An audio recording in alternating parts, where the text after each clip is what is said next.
আসসালামু আলাইকুম বন্ধুরা, কেমন আছেন সবাই? আশা করি সবাই ভালো আছেন, সুস্থ আছেন। আলহামদুলিল্লাহ, আমরাও খুব ভালো আছি, সুস্থ আছি। সোনালী রান্নাঘর অ্যান্ড ব্লগ চ্যানেলে আপনাদের প্রত্যেকে স্বাগত জানাই।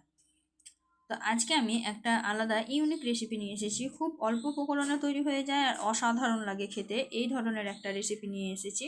একদম এক সাইডে চা বসিয়ে আর এক সাইড দিয়ে তৈরি করে নেবেন, আর মেহমানদেরকে খাওয়ালে প্রশংসায় পঞ্চমুখ হয়ে যাবে। এতটাই টেস্টি আর এতটা সুস্বাদু। তো আপনারা একবার যদি তৈরি করেন তাহলে কিন্তু ফ্যান হয়ে যাবেন। আর এই রেসিপিটা কিন্তু একদিন তৈরি করে 15 দিন 16 দিন পর্যন্ত স্টোর করে রাখতে পারবেন। তো চলুন দেখে নেওয়া যাক আজকের এই রেসিপিটা তৈরি করার জন্য একটা পাত্র নিয়ে নিয়েছি, আর এই পাত্রে আমি দিয়ে দিচ্ছি 4 চামচ চিনি। আপনারা আপনাদের পরিমাপ অনুযায়ী নেবেন। আমি এখানে 8 কাপ আটার তৈরি করব, তার জন্য এখানে 4 চামচ চিনি নিয়ে নিয়েছি। তারপরে আমি এর মধ্যে দিয়ে দিচ্ছি একটা ডিম আর চিনিকে ভালোভাবে মিশিয়ে নিতে হবে, সুন্দরভাবে ফেটিয়ে নিতে হবে এখানে।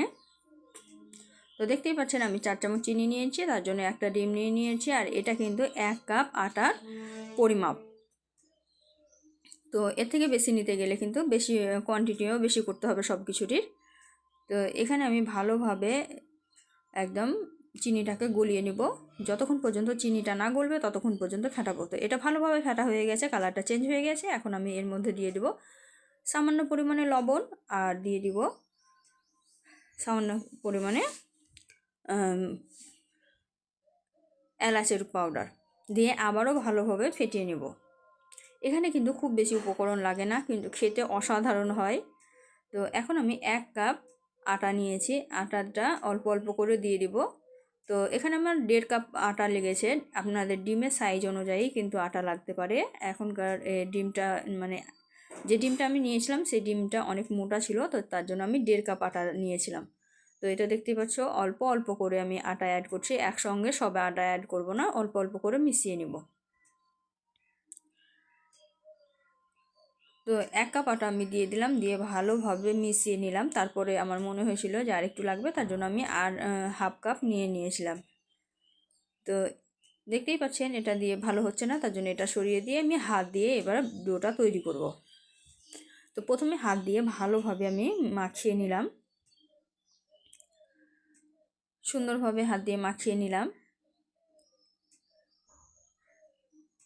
দেখতেই পাচ্ছেন চ্যাট করছে। এটা কিন্তু পারফেক্টভাবে মাখা হলে একটু হাতে লাগবে না, চ্যাট করবে না, কিচ্ছু করবে না, সুন্দরভাবে হয়ে যাবে। তো দেখতেই পাচ্ছেন আমি কিন্তু আবারও একটু আটা দিয়েছি, দিয়ে ভালোভাবে মাখিয়ে নিচ্ছি।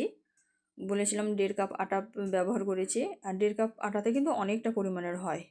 তো আমি আবারও আরেকটু আটা অ্যাড করব এখানে। তো পুরোপুরি 1.5 কাপ আটা দিয়েছি, আর এটা কিন্তু চালের আটা বা চালের গুঁড়ি যাই বলেন। বাজার থেকে কেনা যে শুকনো চালের গুঁড়িগুলো পাওয়া যায় সেগুলো দিয়েও হবে, বাড়িতে তৈরি করেও করতে মানে বাইরের চালেও হবে, আতপ চালেও হবে, যে কোনো চালের আটা হলেই কিন্তু হবে। তারপরে আমি হাতটা ধুয়ে একটু হাতে তেল লাগিয়ে আবারও ভালোভাবে মথে নিচ্ছি। দেখুন এখানে কিন্তু খুব বেশি সময় লাগে না, সঙ্গে সঙ্গেই হয়ে যায়। আর এটা রেস্টে রাখারও কোনো দরকার নেই, একদম সঙ্গে সঙ্গে তৈরি হয়ে যায় খুব কম সময়ে। তো এখন আমি হাতে একটা ছোট্ট লিচি কেটে নেব। আপনারা আপনাদের সাইজ অনুযায়ী কেটে নিতে পারেন, আবার আপনারা আপনাদের ইচ্ছা মতন শেপ দিতে পারেন, গোল চ্যাপটা যেমন ইচ্ছা তেমন করে দিতে পারেন। আমি এটা মিষ্টি শেপ দেবো। তো এই তো এক হাতে আমি যেহেতু করছি তাই হাতটাকে ঝাঁকিয়ে ঝাঁকিয়ে একটা তৈরি করে নিলাম। এইভাবেই কিন্তু অফ ক্যামেরায় আমি সমস্ত মিষ্টি বলেন বা বিস্কুট বলেন যাই বলেন এই নাস্তাটা তৈরি করে নিয়েছি। তো যাতে গায়ে গায়ে লেগে না যায় তার জন্য আমি একটু পাউডার মানে আটা ছড়িয়ে দিয়েছি। এখন আমি এগুলোকে সাইডে রেখে দেবো, দিয়ে আমি তেল গরম করতে দেবো। তো দেখতেই পাচ্ছেন কতটা সুন্দর লাগছে দেখতে। তো এখন আমি তেল গরম করে নিয়েছি, আর হালকা গরম হওয়াতেই দিয়ে দিলেই কোনো মানে খুব বেশি গরম করার দরকার নেই, হালকা গরম করে দিয়ে দিতে পারেন। আর এটা যখন ভাজবেন তখন কিন্তু হালকা আঁচেই ভাজবেন, খুব বেশি আঁচে ভাজবেন না, তাহলে কিন্তু ভিতরটা হবে না আর ওপরটা লাল হয়ে যাবে, তখন কিন্তু আবার খেতে ভালো লাগবে না। হালকা আঁচে ভাজলে এটা ভিতর থেকে সুন্দরভাবে হবে, একদম এটা মুচমুচে হবে, খাস্তা যেরকম খাস্তা বিস্কুট হয় ওই রকমই একদম সেম হবে, টেস্টটাও খুব সুন্দর হয়। আপনারা চাইলে ঘিয়েও ভাজতে পারেন, আমি সাদা তেলে ভাজছি। তো ঘিয়ে ভাজলে টেস্টটা আরও বেশি দ্বিগুণ হয়ে যায়।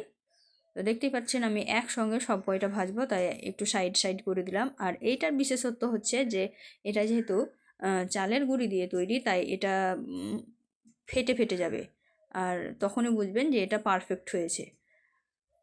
যেহেতু এক সাইড লাল লাল কালার আসতে শুরু করে দিয়েছে, এখন আমি উল্টিয়ে পাল্টিয়ে একটু সময় নিয়ে ভেজে নেব। খুব বেশি সময় লাগে না এটা তৈরি করতে, আমাকে তো দুর্দান্ত লেগেছে। আপনারা একবার ট্রাই করবেন, বাড়িতে ট্রাই করে দেখবেন, যদি ভালো লাগে অবশ্যই একটা লাইক শেয়ার কমেন্ট করতে ভুলবেন না। আর আপনারা যদি একবার বানান তাহলে কিন্তু বারবার তৈরি করবেন, এতটা টেস্টি হয় এটা খেতে। আমি এমনিতেই মিষ্টি জিনিস খেতে পছন্দ করি না, কিন্তু এটা আমার খুব পছন্দ হয়েছে, খুব টেস্টি লেগেছিলো খেতে আমাকে, তো তার জন্যই তোমাদের সঙ্গে শেয়ার করলাম।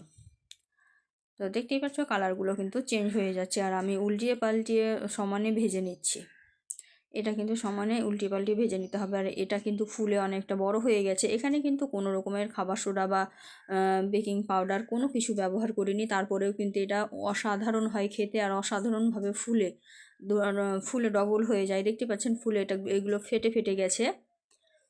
তো আমি এগুলো গোল্ডেন ব্রাউন কালার আসা পর্যন্ত সুন্দর করে ভাজবো। 2 পিঠ সমানভাবে কালার যখন চলে আসবে তখন কিন্তু আমি তুলে নেব। তো এভাবেই অনবরত নাড়াচাড়া করে ভেজে নিতে হবে, না হলে কিন্তু এক সাইড পুড়ে যাবে আর এক সাইড কালার আসবে না, তখন কিন্তু আবার দেখতেও ভালো লাগবে না, খেতেও ভালো লাগবে না। তো দেখুন বন্ধুরা, আমি কাছ থেকে দেখিয়ে দিচ্ছি কতটা সুন্দর লাগছে দেখতে, অনেক সুন্দর হয় আর খেতেও অনেক টেস্টি হয়। আর যেসব বন্ধুরা আমার ভিডিও দেখছো, কমেন্ট করছো যে বন্ধু হয়েছি পাশে থেকো বা আমার বাড়িতে এসো, ওই সব কমেন্ট না করলেও চলবে। তোমরা যে নতুন আসছো তা আমি তোমাদেরকে দেখেই বুঝতে পারছি, তোমরা এসে একটা সুন্দর করে কমেন্ট করবে, ভিডিও রিলেটিভ কমেন্ট করবে, আমি কিন্তু তোমাদের প্রত্যেকের ফ্যামিলিতে যাব। আর তোমরা যদি ওই রকম ধরনের কমেন্টগুলো করো তাহলে কিন্তু আমি যাব না। তো এই তো আমার রেসিপিটা একদম কমপ্লিট হয়ে গেছে, এখন আমি তুলে একটা পাত্রে নিয়ে নিব। তো দেখতেই পেলেন কত তাড়াতাড়ি তৈরি হয়ে গেল। আর এইগুলো কিন্তু যখন তুলবেন তখন একটু নরম নরম লাগবে, কিন্তু কিছুক্ষণের মধ্যে একদম এগুলো ক্রিস্পি হয়ে যাবে, একদম খাস্তা খাস্তা বিস্কুট বললেই চলে। তো বিস্কুট বা স্ন্যাক্স বা নাস্তা যে হিসাবেই খেতে চান খেতে পারেন, খুবই টেস্টি হয়। যেভাবেই খাবেন সেভাবেই কিন্তু খুব টেস্টি লাগবে। আবার এটা যদি মনে করেন যে সেরা করে ডুবিয়ে দিব তাহলে মিষ্টি আকারেও খেতে পারেন। তো এই তো আমি প্রচণ্ড গরম ছিল আর আমি ভেঙে দেখাতে পারছিলাম না, অনেক চেষ্টা করছিলাম ভেঙে দেখানোর, কিন্তু ভেঙে দেখাতে পারছিলাম না। আর এটা আমি তৈরি করেছিলাম দুপুরবেলা, তো তখন আমার রান্নারও চাপ ছিল, তো তার জন্য আমি অপেক্ষা করে পরে ভেঙে দেখাতে পারিনি। চেষ্টা করলাম 2-3বার এটাকে ধরলাম ভাঙার জন্য, কিন্তু ভাঙতে পারিনি, মানে এতটা গরম ছিল। তো আমি অফ ক্যামেরায় ভেঙে দেখালাম, দেখুন কতটা গরম। তো অফ ক্যামেরায় ভেঙে দেখিয়েছি, তারপরে যে মানে কতটা ক্রিস্পি হয়েছে সেটা দেখাতে আর পারিনি, এতটা টেস্টি হয়েছিল, খেয়ে নিয়েছিলাম। তো তার জন্য সরি।